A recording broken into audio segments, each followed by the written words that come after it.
Hey guys, it's Mo. Welcome to Reading with Mo, and today we are going to be talking all about the books that I read in the month of September. I have to remember what month it was. So there's 20 books I'm going to be talking to you guys about. A couple of them I didn't finish. I was kind of thinking how I wanted to talk about the books for this video because, to be honest, talking about all the books at the end of the month isn't my favorite thing to do, just because I have like the worst memory when it comes to remembering all the details and stuff. But I thought for this one normally I talk about the books in the order that I read them, but I wanted to try doing this month talking about them by the star rating. So I didn't know if I want to start with the best books first or save them for last. But I think I'm going to save them for last. So we're going to start off with the books that I didn't finish, moving all the way from, I did have a 2-star rating this month, which is pretty rare for me, and going all the way through, I had 1 5-star. So this month was kind of like a meh reading month for me. A lot of the books were around like a 3-star rating, but I did have a good amount of books that were also 4-star reads that were good too, that I'm excited to share with you guys. So let's get into them. So there's 2 books that I started this month that I didn't finish. One of them I actually have a physical copy of, so I'm going to show you guys that one first. That one is Our Tragic Universe by Scarlett Thomas. This was just a random used book I picked up at Goodwill, I believe it was, like towards the beginning of this year. It kind of like called to me from the shelf because of the black sprayed edges and like the gold foiling on this, but I didn't really know anything about it or had heard anything about it before going into it, and this was like only a few dollars, so I don't feel as bad like DNFing this book because I didn't have any strong like ties to it in anyway. I don't even know what this book is supposed to be about, so I got about 25 pages into the book and I just found myself being really bored. I didn't even understand what was going on with this book, so I looked up the plot summary on Goodreads. This book sounds like we're following like the main character, and she's read about this theory about the end of time that's supposed to be true, that we all go on living forever.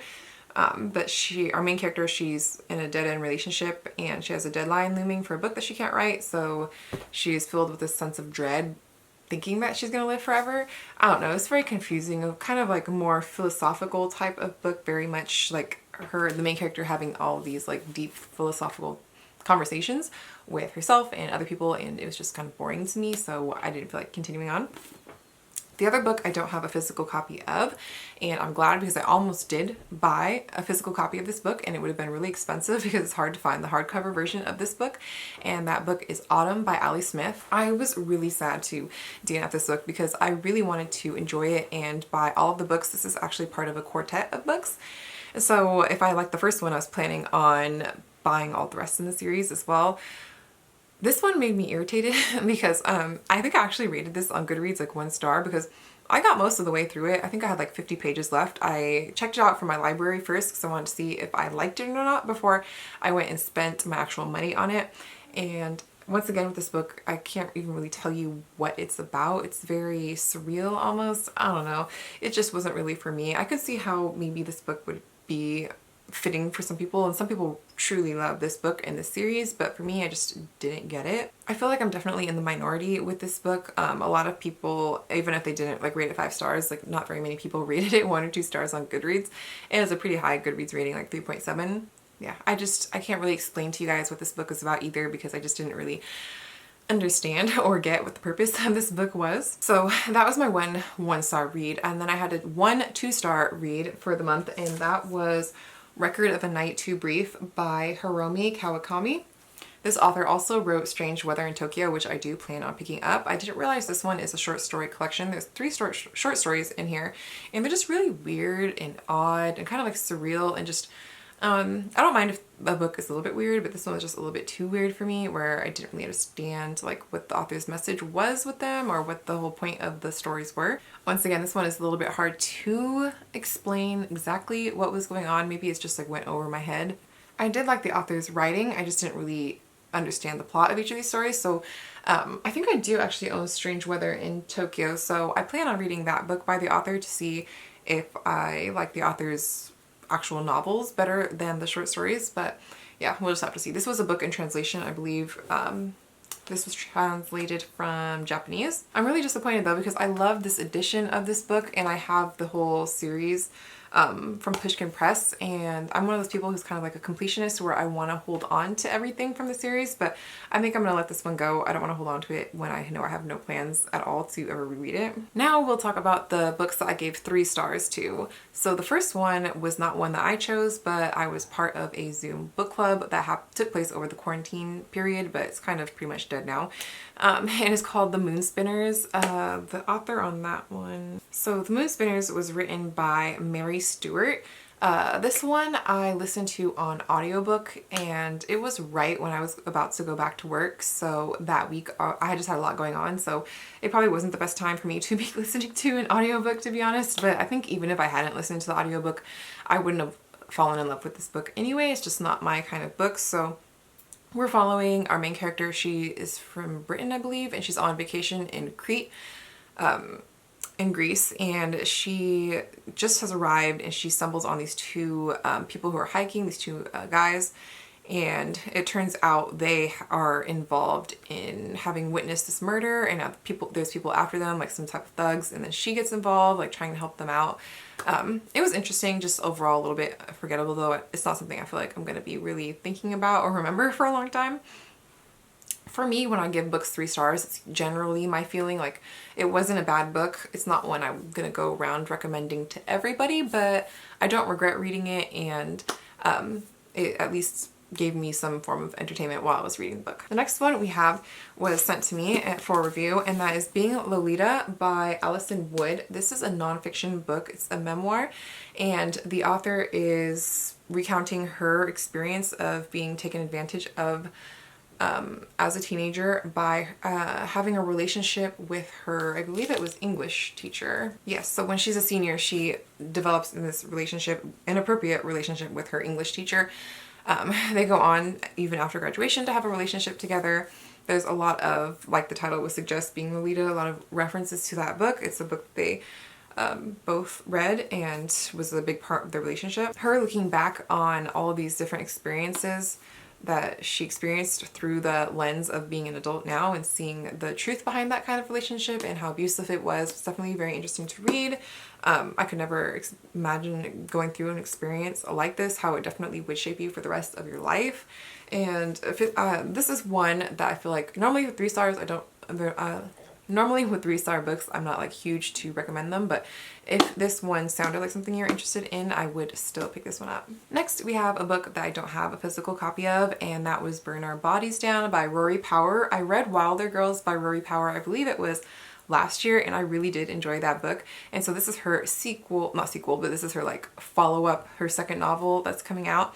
And I didn't like this one quite as much as I liked Wilder Girls. This one had definitely like that mystery element that kept me wanting to see like where the story was going, where it went, but overall the story just didn't like wildly impress me. We're following our main character. Her name's Margot, and she runs away from living with her mom. Like, she doesn't have any family, and then when she finds out where she actually has like some family that's living, she decides to go there and kind of just figure out, you know, her family roots and ties. She doesn't have any connection to them. Immediately when she gets there, she gets wrapped up in this mystery. There's like these cornfields because her family owns a corn farm, and there's a fire going on right when she gets there, and they find this girl. They find this girl in the cornfield, and that kind of like sparks off the rest of the book and the mystery elements and her trying to figure out what's going on. This book is definitely a little bit on the weirder side. Not exactly surreal, almost like a little bit sci-fi-ish. I don't know, I don't really want to say too much without giving this book away. But I did hope that I would like it a little bit more. It's just something about it didn't really something about the book kept me from rating it a little bit higher. The book definitely did have a kind of like creepy, weird atmosphere, which is something I always appreciate in books when an author can really pull that off. Next, we have Dear Edward by Anne Napolitano. This one is a pretty recent release. I purchased this specific one from Waterstones because I really love, I don't know if it will come up as well camera, but on the sprayed edges, there's like these little like fake stars sprayed on there as well. I really wanted to love this book. It's such a beautiful edition. Like, this is the inside, so pretty. But overall, the book was just okay to me. We're following the story of Edward, who he is the only sole survivor of this plane crash. I believe there was like almost 200 people on the plane, and he's the only one who survived. So he gets a lot of like media attention because of that, and we're going back and forth in the timeline, not just with him, but getting some of the backstories of some of the other people that are on the plane as well. I just felt like overall I wanted a little bit more. I wanted this book to really make me feel something. Like it has all the setup in the plot to really make me feel emotional with this book, and I just never really felt a strong connection to him as a character, or even some of the other characters that we kind of split off into. I think it would have been better if we had just focused on his story maybe, because I felt like the other characters kind of detracted from the story, because you know that they're all gonna die anyway in the end because he was the only survivor. You already know from the beginning not to get too much of an emotional attachment to them, because you already know like how they're gonna end up. I really did enjoy reading the relationship that he makes with his neighbor friend Shay. I thought that was really beautiful, and I love like where that went and everything with the book. So that was one thing that I did really enjoy about it, was watching their relationship and kind of how that really helped him to have someone to deal with all of the grief and things he was going through after going through such a traumatic experience like that. I would definitely be open to reading other books by this author. I don't know if this is their debut or not. I feel like there's definitely an audience for this book, not necessarily me, but I know that a lot of people reading this book probably would feel a little bit more emotionally connected to it than I was able to. Then we have All These Beautiful Strangers by Elizabeth Clayfifth. I was really in the mood just to pick up something that had some mystery thriller elements to it, and this has been sitting on my shelf for forever, so I picked this one up, and I got the audiobook for this actually checked out from my library, and this really fulfilled what I was looking for. Not the best mystery thriller, but I was just in the mood for some type of mystery book at the time. In this book, we're following Charlie. Her mother disappeared when she was about 7 years old, and that's always been like a mystery that's haunted their family's lives. Like people assumed that it was her father, but he never was charged with that or anything. And so now we're following her when she's 17 now. I think we're following her at that age. She's going to school at this boarding school, and at this boarding school there's this secret society called the A's, and it's it's kind of a very toxic society, but no one knows who's part of it. You only can be part of it if you're asked to be, and they do a lot of very questionable things as part of their group, and she is invited to be a part of that group. She's having to complete this kind of scavenger hunt thing to be initiated into the group, so we have that going on. We're also getting flashbacks in the timeline with something with the mystery of the mother's disappearance. We can figure out that there's some way all of these are interconnected, and the whole book is figuring out, you know, what's going on with the A's, what's going on with the mom. And I feel like the ending was good because I didn't, overall, I didn't predict the ending that was going to happen. So I always hope that that is what's going to happen when I'm going into a mystery. So that was a good thing. But overall, this book didn't blow me away in any way, but it was definitely an interesting enough mystery for me to continue and listen the whole time to the audiobook. Next, we have The All-Night Sun by Diane Zinna. I actually won this book in an Instagram giveaway, and it came out really recently. In this one, we're following a teacher. She's pretty lonely. She tragically lost both of her parents at the same time in a car accident. And she's a teacher for international students. She ends up forming a close relationship with one of her female students. Close enough that when they have their school break, she invites her to travel back home to Sweden with her to spend the summer. And at the end of the summer, they're gonna have like a big Midsummer's Eve like type of festival or party or something to go to. So she ends up going there, and then ends up getting entangled with her family, her friends, seeing a different side of her once she's back home and in that kind of element. It was an interesting book, definitely not super memorable, but I actually listened to most of this one on the audiobook. I probably wouldn't have picked it up if I hadn't won the copy as a giveaway copy, but I'm glad I read it, and I would definitely be open to reading other books by this author. Then my last 3-star read, before we could finally get into the books that I enjoyed a bit more, was The Lonely City by Olivia Lang, Adventures in the Art of Being Alone. I picked this book up specifically during quarantine when I was still off from work, because I felt like the topic of loneliness would be something interesting to read about while being in this pandemic and separated from a lot of people. I enjoyed the first half of the book more than the second half. Each chapter we're following the author talking about a specific artist and the way either like their work or their life relates to the topics of being alone or loneliness. And also the author herself was writing this during a time when she was experiencing a lot of loneliness, having just moved to a bigger city and not being connected with a lot of other people. I really wanted to like this book a bit more than I did, and it started off promising, but I don't know, it's just somewhere along the way it lost my interest a little bit. I don't know if it was the book or if it was just me at the time, because I finished this book once I had gone back to work and had put it down for a while. Maybe if I had read it all at once and hadn't had a break between reading the first and second half, I would have enjoyed it a little more. Now onto the 4-star books, and the first one we have is Written in Blood by Chris Carter. I really like the sprayed edges on this book. I ordered this one I think from Waterstones. This is actually part of a series. It's all following the same detective, but you don't have to have read the previous books to go into this book. They each can be read as standalones, which was great because I didn't want to read all the other books before going into this one.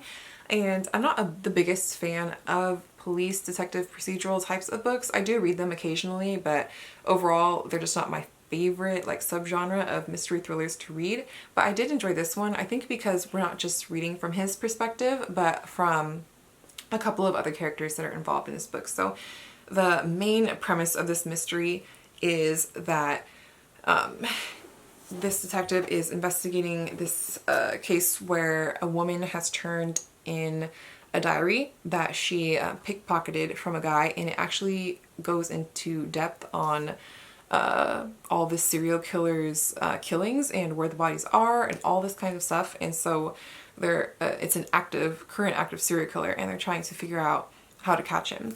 And then at the same time, he's just like this super smart, always one step ahead of the police type of murder serial killer, and them in their chase of trying to get him. It was interesting, definitely something I could see as like a movie or show or something like that. I think one thing that kept it from being more a higher star rating for me is when we're following this type of book specifically, where we're following a main character in a series, we have a sense of security that that character is going to be okay because there's so many books in series, and the series is probably going to continue, so it takes away some of the high stakesness of it. But I will say it was still really good, and I was definitely it kept me really wanting to keep reading and figuring out what was going to happen next.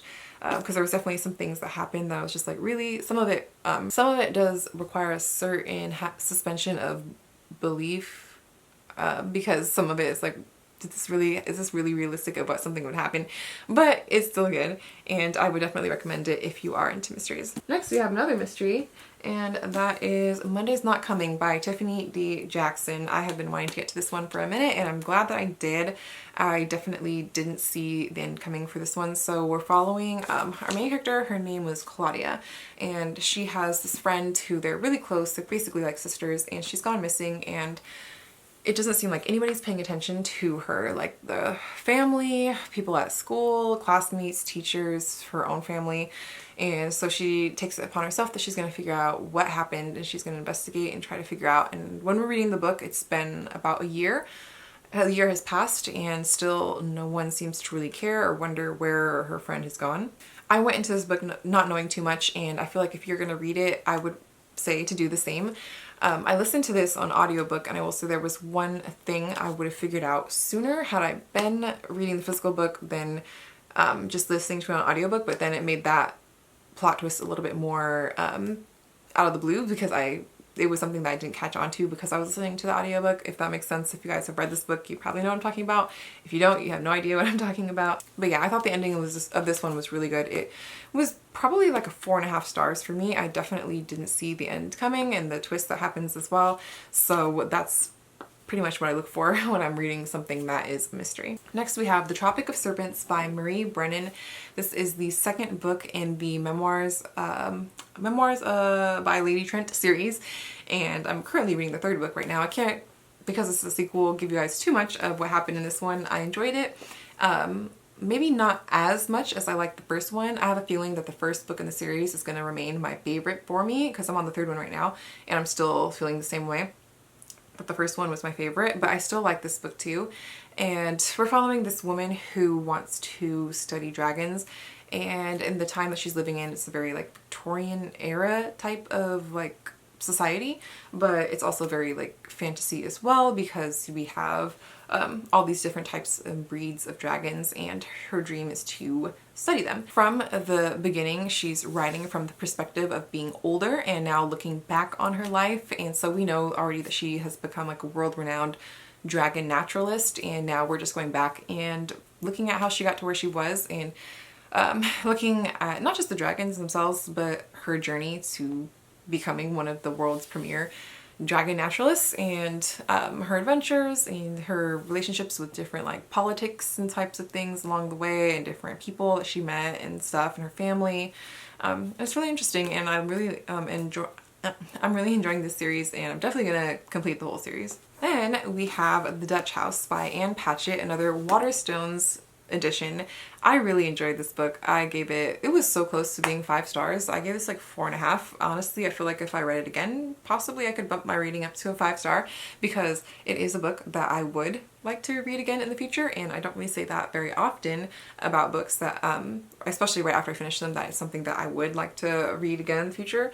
Out of all the books I read this month, this is one of the few books I would actually honestly say that and believe I would truly read it again. At the same time, I can understand that I don't think this book would be for everyone, and it's not necessarily one I would really try to put in every person's hands, but I don't know, there's just something about the book that really I really just connected with, and I really enjoyed. And looking at other Goodreads reviews, I have seen that there are some people that didn't really enjoy it too well. They just thought it was like an okay book, not bad, but I don't know, for some reason, just the writing and the pacing and the characters themselves, I just really enjoyed. And the house, so I guess I should tell you guys what the book is about. We're following 2 siblings, Danny and Maeve, and they grow up in this very iconic, well-known, a very nice house. It's called the Dutch House, with their mother and their father. They grow up without their mother. They don't really know why she's absent from their lives, but eventually their father brings home this other woman, and oh, that was just something that just irked my soul. If you guys have read this book, then you'll know the specific scene I'm talking about. I really did not like her. We're following these siblings from childhood all the way into pretty much old age, and I just loved the relationship they had together, their shared experiences of growing up and then moving on from living in that house, and then looking back on it in their older years to that time in their lives, and just seeing them grow as characters. I have no complaints really about this book. I don't even remember why I didn't give it 5 stars now, but I just remember having like finishing it and being like, this is a strong 4.5, but I don't know, maybe I'm just being really stingy lately with my 5-star reads, but I really enjoyed this one. If it is on your radar, definitely read it if it's something you already thought you might be interested in, because I have a good feeling that you would like it. Then we have Transcendent Kingdom by Yaa Gyasi. This is probably one of my most anticipated books for this year. I had read Homegoing by her when that first came out, and I really remember enjoying it and reading it, and I was just really looking forward to this book. I believe it got pushed back its release date, and I'm just glad that it still came out this year. And so I believe this is the 2nd novel by this author. I will say I went into it really wanting this book to be a 5-star read, so it was a little bit disappointing that I gave it 4 stars, because I think my expectations just weren't exactly there, and I didn't even go into the book knowing really what it was going to be about to begin with, so I was just having blind faith hoping that it would be 5 stars. I think based off of, honestly, partially because of the cover. Like, this color combination is probably like my top tier level of color combinations that I love. We're following a Ghanaian family who lives in Alabama. Our main character is Gifty. She's a neuroscience student, and she is doing all these different types of experiments on rats that have to do with the part of your brain that has to do with addiction and stuff, and we see how that kind of ties to things that have happened in her family that kind of led her to following that kind of path. And we're also following her dealing with her faith, her belief in faith and in science. because her mom is very religious and she grew up in a very religious environment, and she was very religious herself. She had strong faith when she was younger, and now because of the things that she's experienced in her life and the things that she's learned in school, it's caused her to question and just question everything really. And so yeah, it definitely wasn't exactly what I was expecting to read about when I went into this book. But I did find it very interesting. Not really much happens plot-wise, I would say. So I feel like that's something that kept it from being a bit of a higher rating for me. But overall, I still did enjoy this book. Then we have A Sky Painted Gold by Laura Wood. Now, this book I went into with low expectations. I think I had read someone say like that they had read it and didn't enjoy it that much, so I kind of just went in with low expectations, not really having any. And I really loved this book. This is another one that I would give like 4.5 stars to, probably. I just love the writing and the setting. So we're following our main girl. Her name is Lou, and this takes place in 1929. And this is kind of similar to the Dutch House in that there's like this one house that really plays a part in the book, and it almost is a character itself.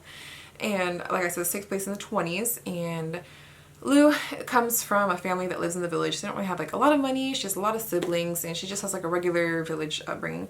But there's this Cardew house, which is kind of on its own separate little island, and it's been abandoned, left empty for a long time. I believe the parents or someone died tragically in it's the kids that inherit this house, and so they end up coming back. They're like super glamorous, and they're like talked about in all the magazines and social stuff like that, and she ends up getting involved with them once they move back, and I just loved reading about it. It was just so great, and I love the writing in here, and it's just, I really like this book. I definitely want to read more books by this author. I purchased the other 2 books by this author. I think one of them actually just came out, and I got it the day or 2 ago, and I just can't wait to pick them up, and I hope I enjoyed them as much as I like this one. Then my last 4-star that I actually have a physical copy of is Early Departures by Justin A. Reynolds. I was able to get a review copy of this book from Booksparks, and I was really looking forward to this book. I read Opposite of Always by this author before, and I had really enjoyed that one. I think I gave it like 4 stars, and same with this one. I gave it 4 stars. I read a lot of new releases this month, which isn't very common for me to do, but there were just so many that were coming out in September, and I didn't want to wait, so I got a lot of these. I happened to be able to get a few of these as audiobooks from my library. This is a YA contemporary novel. We're following Jamal, and his best friend is being able to be brought back to life temporarily after this freak accident with this like new science thing that they're able to come up with. His best friend doesn't know they only have a short time together again before he dies again. Before he died, the 2 best friends, they didn't have a strong relationship. Jamal's parents died in a car accident. Actually, there's a lot of books I read this month where it involved someone dying in a car accident. But anyways, so yeah, before he died, the 2 best friends, they had a falling out. It was because Jamal believed that his best friend, whose name's Q, was responsible for the crash that caused his parents to die. So we're following the story of them with this short time that they've been given to have again, and him grappling with what he should reveal or not to his friend. This was a really good book. I enjoyed it. It kept my attention the whole time. I really enjoyed the different relationships that were explored through this book, and I will definitely read anything that Justin A. Reynolds comes out with. The last 2 books I gave 4 stars to, I don't have physical copies of. The first one is Punching the Air by Ibby Zaboy. I was able to get my hold of this as an audiobook through the library, and it was a very quick audiobook. I think it was only a couple of hours actually. I think it's actually a book that was told in verse, so it wasn't very long anyway. And this one is actually not just written by Ibby Zaboy, but Yusuf Salam, who was part of the Exonerated 5, if you're familiar with that story. We're following a young boy. He is a poet, and he's an artist. He goes to a diverse art school, and he ends up being wrongfully incarcerated, and we're following him in the story during that time, and him being in prison, reflecting on everything that led up to where he is now, how he's currently feeling, and how he feels about the future and stuff. It's just a really good book, one that I listened to it, but I feel like I would like a physical copy to also read it physically as well. It was definitely a really good book. And then the other one that I also was able to get an audio book version of From My Library was Grown by Tiffany D. Jackson. So I read 2 books by her this month, Monday's Not Coming and then Grown, which Grown is the one that just came out in September as well. I love the cover on this book. And this one is a look into the seedier side of the hip-hop rap music industry. So we're following a young teenager. She dreams of being a musician. She wants to sing, but her family really doesn't want that for her. She ends up, through dumb luck, pretty much getting involved in a relationship with this guy who is very well known. I had heard someone say this is supposed to be kind of similar to like an R. Kelly type of situation. At the beginning of the book, the opening scene, we are following, her name is Enchanted. She's in a hotel room and there's just all this blood around her. She doesn't know what's happened. She doesn't have any memory of what's happened. But she knows it's the hotel room of this famous singer. His name is Corey Fields. And then we go back in time looking at how their relationship developed, what's going on. It was so hard, honestly, some parts to read just because it was so depressing, and the things that she was going through, like reading it from a more adult perspective, you can see like this isn't the way that you interact with a young teenage girl and when you are a grown man. And yeah, those parts were really hard to read from. But overall, it was a very good book. I feel like I had a lot to say about things that do happen, and especially in situations where there's someone who is older and has more influence and power and can use that in an abusive way to take advantage of other people. So now we're on to the last book, my 1 5-star read for the month, and that was The Night Diary by Vera Anandani. So this one is a middle grade aged book, and it takes place in 1947. We're following a 12-year-old girl in India, and this is during the time of where they've just been freed from British rule. Her name was Nisha, and she gets this journal, and there's all this type of civil unrest and stuff going on, so she's keeping track of what's going on in their day-to-day lives, and they end up having to become refugees and move to the new India. India has been separated into India and Pakistan, and there's all this like unrest between people who are Muslims and people who are Hindu. Her mom was Muslim and her dad is Hindu, but they can't stay in Pakistan because it's not safe for them, so they have to make this dangerous journey on foot with her dad, her grandmother, and her brother. And all of them have to try to make it to safety. It's definitely a dangerous journey. This book was so good. I learned so much that I wasn't aware of before, and it definitely makes me want to read more books about the history of specifically more like the Middle East and Pakistan, India, all those countries where I don't really know too much at all really about their history.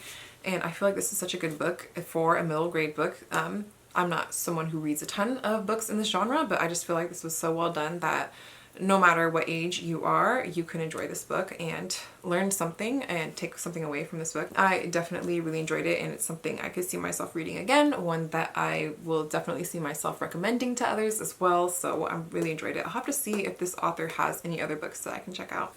So that was a long one. That was so many books to talk about. I hope this video was not like 2 hours long, but there was a lot of good books that I read last month. I'm excited. I got to a lot of new releases and stuff, and I'll be able to clear some of these books off of my shelves and hopefully make a little bit more room. But let me know what you guys read last month, if there's anything that you would highly recommend to me. And I think that's it for this video. It's long enough already as it is, so I'll see you guys in the next one. Bye!